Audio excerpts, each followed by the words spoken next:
Hey guys, this is John from the 21 CD podcast. To all of you guys that have come in recently, welcome. It's super cool to have you here. And I just wanted to make a quick video saying that. Thank you for being here. Welcome. And hope you like the content and stick around. It's really cool to see all you guys. Today's video is not really a podcast episode. It's going to be on pretty much YouTube and maybe Instagram only. And we're going to go over some camping stuff because a lot of you guys have seen some of my videos at this point and just been like, John's an idiot because he doesn't bring flashlights, he doesn't bring fire starters, he doesn't bring self-defense when he goes camping. Like, this guy clearly is clueless and doesn't know anything about camping. And so we're just going to address that kind of stuff because I understand what you're saying, and a lot of the time I do agree, but I don't think you've got the full picture of what I'm all about. So we're going to go ahead and go over some of that today. A quick disclaimer, this video does have firearms and various weapons in it. If that's not your cup of tea, move right along, that's just fine. Second thing that I'd like to go over, please subscribe. If you're here, you're seeing this for some reason, and you like it or whatever, you want to know more about me, you want to see my videos and stuff, hit that sub. Lastly, thanks for being here. So, let's get right into it now. I kind of do two different types of camping. Backwoods camping, deep off the beaten path camping, and camping in familiar, controlled locations. And when I'm in familiar, controlled locations, I'm not really packing. I'm not bringing all my camping gear. I'm not doing any of that because I'm usually relatively close to safety. Whether it's a lodge, whether it's somebody's house who I am very familiar with, such as my parents, if the forest is extremely, or wherever I'm camping is extremely familiar to me, which means that I've camped it a bunch of times or I've spent a large portion of my life in those woods and I have sort of grown to understand the ins and outs of how that particular piece of land functions. I know what kind of wildlife is coming and going at any time. I'm not really feeling the need to have self-defense in those situations, and that's a lot of the time where I'm going to practice alternative skills, basic kind of skills like starting a fire without a lighter or being able to learn how to see in the dark without flashlights, or maybe camping without a tent and under the stars, maybe building a lean-to. All these sort of things are things you kind of want to learn in a controlled environment before you try to do it in the wild. If you watched my first episode of the 21 CD podcast called The Thing in the Woods, that was in a forest that was very familiar to us. And 99.999% of the time, nothing is going to happen in those woods that's any more dangerous than any old place that you might encounter anywhere else in your life. It's not very far from my parents' house. It's on my parents' land. We know those woods like the back of our hands. They're not very deep woods, and it's pretty easy to get to safety in the situation that you need to get to safety or somebody gets hurt. It doesn't take long at all to get back up the hill and get some help. So there's not a whole lot of reason for me to be taking all of my gear that I would take when I go to the backcountry or something like that. Now, when I'm going to the backcountry, you can bet that I'm bringing self-defense. You can bet that I'm packing. You can bet that I'm going to have a flashlight, and I'm going to have a bunch of other gear with me too, because those are the situations you don't know what you're getting yourself into. And even though, yes, I do believe that I saw some sort of strange cryptid in my parents' woods, which was really close to safety, that's not happening every day. In the 10 years that I've been camping there, that's the only time it has ever happened. A rare instance for me where I have ever seen anything in those woods that maybe felt ominous. And if I'm being true to you, even if I did have a gun, I wasn't going to shoot it that night because I didn't know what it is. And that gets me to a couple safety things that I feel like I have to say, because we're talking about guns here, and I'm going to show you some guns. 1, always treat every single firearm as if it is loaded. And 2, never ever point your gun in an unsafe direction or at anything that you do not intend to shoot. Okay? And 3, don't use your guns for clout. Come on, that's not very patriotic. So, let's get into some of the gear that I'm going to take when I'm going backcountry camping. Gear that I'm not necessarily going to take when I'm in extremely familiar woods very close to safety. I'm going to start with flashlights. This is one that I keep in my pack. This is a Black Diamond headlamp. This is a great light. I really recommend Black Diamond. They're an excellent company. I've been using them for years, and I will be continuing to use them as long as I need flashlights.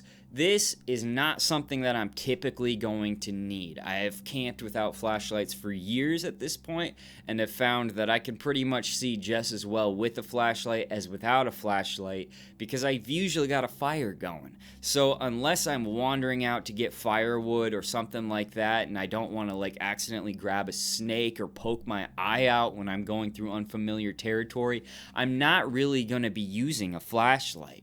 But yes, in those situations where I do need to go into the dark and I'm not going to be immediately surrounded by my fire or by people who are able to sort of guide me, then yeah, bring a flashlight. This is my Black Diamond headlamp. Great light.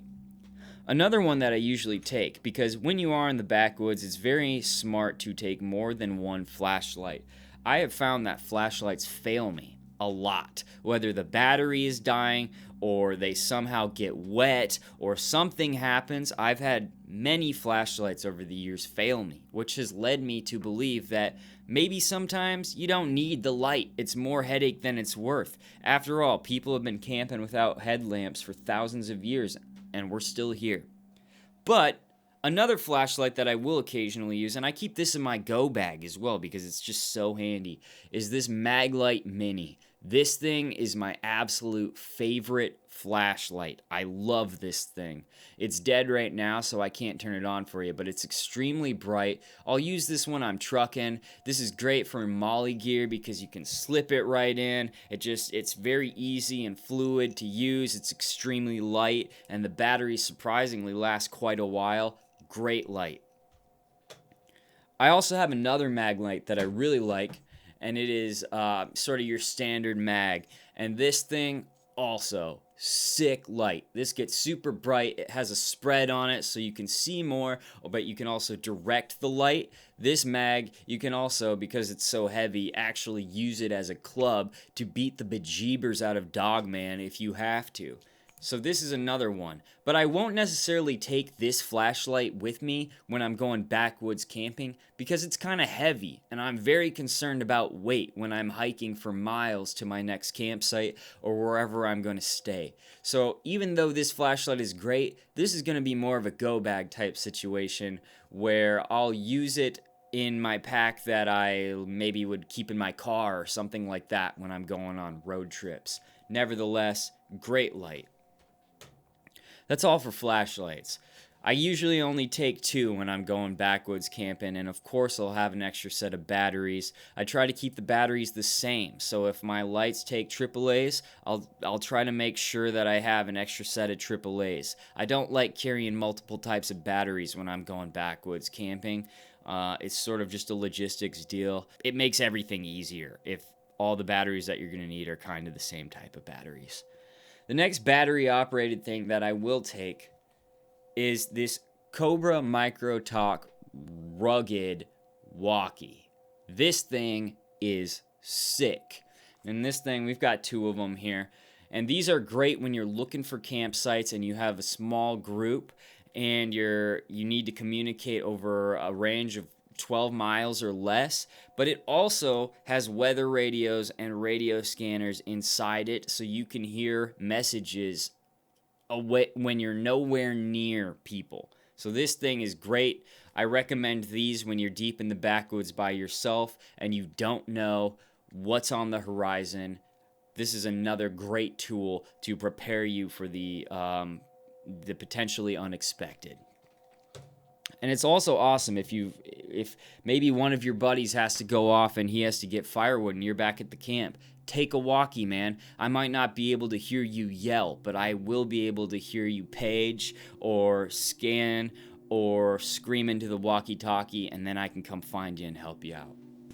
This is my fire pack. I don't really use lighters. This is a skill that I've developed and I really appreciate. But in my fire pack, what I'm going to take is typically a number of ways to start fires. So we have the battery-operated atomic lighter. This thing is sick. That's what it does. I don't know if you guys can see it. It's like this electricity fire starter. This thing, the battery lasts forever, which is why I use it, and you can start fires with this in the rain. This thing is epic, but it is important to realize that this is an electronic device, and it can fail. I've had this thing now almost 10 years, and it hasn't failed me yet, so I continue to keep it in my pack. It's a little bit heavier because it is a battery, but in my opinion, if I'm going backwoods camping, I'm going to want more than one way to start a fire just in case. Because if it rains, if it snows, if you're in the desert, if you're in the deep woods, if you're in the light woods, situations change when it comes to fire. Typical lighter. This is a great asset, but very impacted by the elements. My personal favorite is the ferro rod. This is what I mainly use when I'm in the backwoods or when I'm camping. I just like it. I like the feel of it. It makes me feel good when I start a fire with it. This is typically the only fire starter I use, unless I'm in a situation where for some reason I can't seem to get a fire started with my ferro rod. Then I can use one of these other methods of starting a fire. Last but not least, well, it's pretty tight right now and I'm weak, but gonna have to figure that out before I go camping. Waterproof matches. Pretty self-explanatory. Striker on the bottom. Waterproof matches in here. I guess maybe I'll just have to hit this with a rock to get it open. I'm also, just in case, gonna keep fingernail clippers. Never know when you'll need them. So that's what I'll use when I'm backwoods camping. And I am getting in the situation where I might need to start a fire. Well, obviously, you're always going to need to start a fire, but I might need to start a fire in a situation where one of those tools might work better than one of the others. If I need to start a fire fast, might not be using a ferro rod. I might be using a lighter or something like that. I also keep this. This is a Gerber cleaver. I love this knife. This is my favorite camping knife. And I keep that in my fire pack as well, because I always take multiple knives, because knives are not one size fits all either. And on that, we're going to get to my favorite camping knife. This is a K-bar, and this is a self-defense tool as well as, a great tool to help you set up camp, cut cable, not cables, like paracord or whatever you need, sharpen sticks. Maybe the point is it's sharp enough if you get a bad splinter, you can cut it out, you can dig yourself out of something. This is a great knife if you need to chop your arm off or something. It's very sharp, it's easy to slide through your flesh and bone with this thing. Unfortunately, no serrated edge. I don't know why, but none of my tools that I bring out with me have a serrated edge. I've never felt the need for one up to this point, and who knows if I ever will. But this K-bar, this is another tool that I will take with me every time that I go into the backwoods. Now we're going to get into the firearms, guys. This is my Sig Sauer 1911. This is a weapon that I will typically take with me camping. If I'm just going camping in the woods, and I'm not on a super long expedition or anything like that, this is a great firearm that I will carry with me. Sig 1911 Nightmare. 8 rounds. Very fluid. Keep this bad boy clean. Excellent weapon. It has never steered me wrong. Kind of heavy, I'm not going to lie. This is why I don't take it with me every time I go camping, especially if it's somewhere I'm familiar with. But this is a great weapon that I've had for years, has never failed me. This is the weapon that I'll take to the range and practice with all the time. Excellent weapon, and definitely my choice for carry in the woods. Obviously, my holster, I'll have another magazine just in case. You never know, right? Like, you never actually know. Second firearm that I may consider taking, this is my 45-70. This is an excellent weapon. Lever action, 45-70. This thing will take down a boar. This thing will take down a bear. This thing will take down a deer. Obviously, you got to get close enough and be accurate enough with it. I've practiced with this a lot, so I'm relatively accurate with it. It's an excellent weapon, kind of heavy, but I have a convenient holster that enables me to carry this relatively easily. I love this weapon, extremely affordable. It packs quite a punch, and if you don't hit what you're aiming for, the sound may scare it off because this thing is indeed a beast. It's kind of a compact weapon, so easy to strap to the side of my pack. This is my holster that I use with it. You can see the size of the rounds, about as big as my finger. They are pretty intense, and honestly, just a great all-around rifle for unexpected situations you might find yourself in. A lot of people like to carry maybe like an M4 or some kind of platform that's more 5.56 oriented, and I like that weapon as well. I've carried that weapon a lot. I'm prior military, very familiar with that platform. The AR-15 platform is excellent and has great qualities to it. My next weapon that I'm going to bring in various situations, my Christensen Arms MP4. This thing is huge. This is this is chambered in .308, so we're talking 7.62 by 5.1. We've got a 5-round magazine, one in the chamber, because it is bolt action. We have a Vortex Venom scope on this bad boy. The cool thing about this rifle is it's carbon fiber, so this thing weighs less than 10 pounds, believe it or not. Folding buttstock. This makes it extremely easy to strap to the outside of my pack. I usually obviously strap it like that or like this, and I'll strap it to the side, or I'll put it flat on the back depending on how my pack is packed.